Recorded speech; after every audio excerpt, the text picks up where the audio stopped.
হয়তো আজ আমরা অনেকটা আলাদা হয়ে গেছি, একে অপরের থেকে অনেকটা দূরে সরে এসেছি।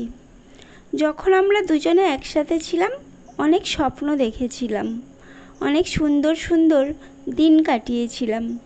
সেই সব আজ বড্ড মনে পড়ছে।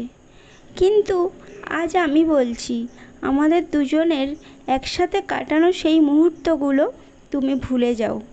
হয়তো আমাদের ভাগ্যে আমরা ছিলাম না, আমরা একে অপরের জন্য না, কিন্তু আমাদের চলার পথটা এক না হলেও তোমার জন্য আমার মনে যে ভালোবাসাটা ছিল তা আমি মুছে ফেলবো, কোনোদিনও সেটা হবে না। তোমার জন্য এমন ভালোবাসা আমার সারা জীবন থাকবে। যেমন যখন তুমি আমার সাথে ছিলে ঠিক তেমনটাই আমার কাছে তোমার ইচ্ছেগুলোর গুরুত্ব আজও আছে আর সারা জীবন থাকবে। আমরা দুজনে দুজনকে খুব ভালোবাসতাম, কিন্তু হয়তো ভগবান চায়নি আমাদের এই এক হওয়াটা। যদি আমার কাছে কোনো অপশান থাকতো, হয়তো আমি আবারও ফিরে যেতাম তোমার কাছে।